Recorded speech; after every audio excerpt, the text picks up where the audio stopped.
Former U.S. Army officer Alex Collier says his encounters with alien races raise serious questions about the universally accepted history of the universe, our genetic connections to unknown races, and the history of humanity as we know it today. This is reported by the English tabloid newspaper Daily Star. According to Collier, in the 1980s he spent 92 days on an alien mothership where he met extraterrestrial beings who he claimed had incredible knowledge of the universe and human life. They also revealed to him the reason they chose him. It is that genetically his family belongs to their race. The aliens tell him that 62,000 years ago he was part of an expedition and tried to settle a dispute between two other alien races but was killed, then reincarnated on Earth. Collier shares incredible knowledge gained during his encounters with extraterrestrial intelligence, but it challenges many of the things we have come to believe. However, if we open our minds, many of them sound startlingly logical. But let's start at the beginning and go back to when it all started and Alex Collier made first contact. On a sunny summer day in 1964 in Woodstock, Michigan, the Collier family was on a family picnic. He was 8 years old at the time. Alex went to play with his peers in a field just south of the picnic site. There was a lot of tall grass and reeds that were perfect for kids playing hide and seek. Collier found a nice place to lie down and take cover. Then he started waiting for someone to find him. Suddenly though, the boy woke up. It was already night. Collier was worried because something had obviously happened to him. He didn't remember falling asleep. It was as if he had just blinked and gone from day to night. He quickly got up and walked back to the picnic spot. His family and the rest of the people in the clearing were looking for him and calling his name. There was also a police car with a dog in the back. When he showed up, everyone calmed down, but started asking questions about where he was and what happened to him. He told them he hadn't moved from his seat the whole time and led them to him. There, even in the tall grass, stood the imprint of his body. However, no one believed the boy because they had searched that area and passed by the place many times. Collier was severely reprimanded for disappearing without warning. Only later did he find out that he had actually been picked up by the Andromedans, but was made to forget about their encounter before being returned. In 1970, Collier experienced his second contact. At the time, he was living in Elk Grove Village, Illinois. The aliens then took him straight from his bed. Alex remembers waking up, lying on his back and looking up to where two men had loomed over him and were smiling down at him. One was very tall and the other very short. They introduced themselves as Vasaas and Moraney. He did not feel any fear towards the creatures. On the contrary, strange how, but he felt them as if they were of his family. During this time, he had a thorough medical examination with something like a scanner, but not like the ones we have today. The creatures just waved their hand over him with some small device they were holding. The room was round, and he was in the middle. There were monitors everywhere that showed every single part of his body from the inside. After monitoring the circulation of fluids in Alex's body, the aliens made sure that everything was fine with him and he was perfectly healthy. Then they brought him to sit on a table. There, Vasaas handed him a metallic, yet extremely lightweight ball of unseen material, explaining to Alex that it was a special device he needed to hold to record his physiology, physical genealogy, and the biorhythms of his physical body. The next thing they do is put a little hat on his head with two little electrodes. They tell him that this is to measure his brainwaves so they can track him, find him, or contact him no matter where he is. The aliens explain to him that everyone's brainwaves are different and that this is their way of identifying him.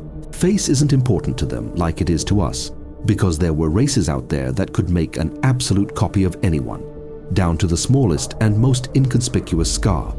But they cannot duplicate brainwaves because they are unique to everyone. Furthermore, the device recorded the complete history of Alex's reincarnations, and not just on Earth, but since his first physical incarnation in this universe. From then on, the aliens began speaking to Collier telepathically. According to him, it is much easier for them to just think of what they want to share than to think it, and then have to put it into words, because in their culture, they don't use their mouths to communicate. At this point, the aliens asked the boy if he would agree to help them with a particular task, later on in this particular life. At the time, Collier has no idea what it would be, but he feels such trust and love for these beings that he agrees in a heartbeat. Alex describes his cosmic friends to us in some detail.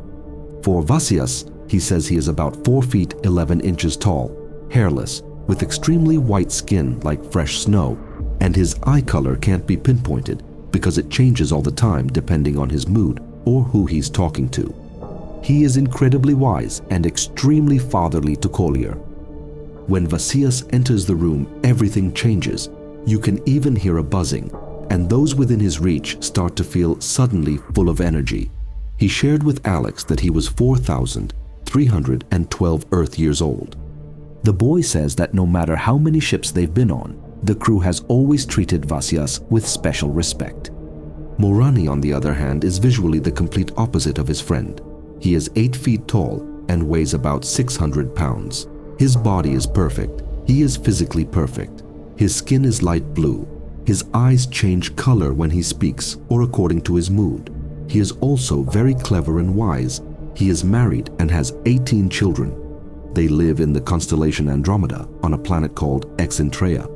Moraney himself lives on a planet called Firex and is 2,117 Earth years old. During Collier's 90-day stay, the 2 alien beings become his mentors and impart information to him about cosmic spirituality, life in the universe, and Earth's galactic history. Alex Collier becomes the only contactee to provide detailed information about the aliens from Andromeda. Already in contact for over 30 years with our extraterrestrial brethren, he shares in various interviews the impact of various alien species on the human race.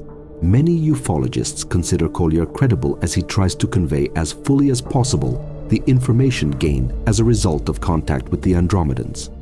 They reveal to him that they are one of thousands of extraterrestrial races in existence, and all human life forms originate from the constellation Lyra. However, as a result of war, their stars explode, forcing humanity to scatter to different parts of the galaxy in order to survive. Humans on Earth today are made up of 22 alien races, and according to aliens, there are about 135 billion people living on planets in the 8 closest galaxies to us. The aliens explain that the different skin tones are due to differences in DNA and exposure to different stars. Andromedian beings are one of the oldest civilizations living in the constellation Andromeda. No matter where in the constellation it lives, this civilization, it has one government and is spiritually and technologically 5,000 years more advanced than us. They maintain a precise balance between the spiritual and the technological, using technology primarily so they can evolve spiritually. The differences are actually much more than we can imagine, because it becomes clear that there are different levels of dimension. We are currently in the 3rd dimension. We have not yet reached the 4th, much less the 5th. What distinguishes the 3rd from the 4th dimension is conscience. There is a collective consciousness in the 4th dimension because everyone has telepathy and can read the minds of others. This results in each person being authentic, transparent, and without ulterior motives. Upon entering this dimension, the being becomes clairvoyant, as energy systems and fields can be seen in this state of consciousness. Can you imagine what kind of apocalypse would occur today if we could read the minds of politicians, neighbors, or our mates? Considering the increasingly selfish and narcissistic tendencies we are developing as individuals, this would undoubtedly be a disastrous moment in our condition. Andromeda beings know all about their past lives, and each time they incarnate, they are aware and know where they are going. They can also see their evolution in the afterlife. In his last lecture, Collier says that an ancient alien race is responsible for creating the planet's environment and making them habitable. Andromedans and Pleiadians believe this ancient alien race is called Patal. In various interviews, Alex has stated that the Earth is under the control of regressive alien beings. They have come to Earth from the star system known as Alpha Draconis. He says that 2 different philosophical belief systems divide humans. One of them spreads love and free will, while the other shows control and consumption of resources. According to Collier, humans stand very close to the Andromedians because of the manipulations in our DNA.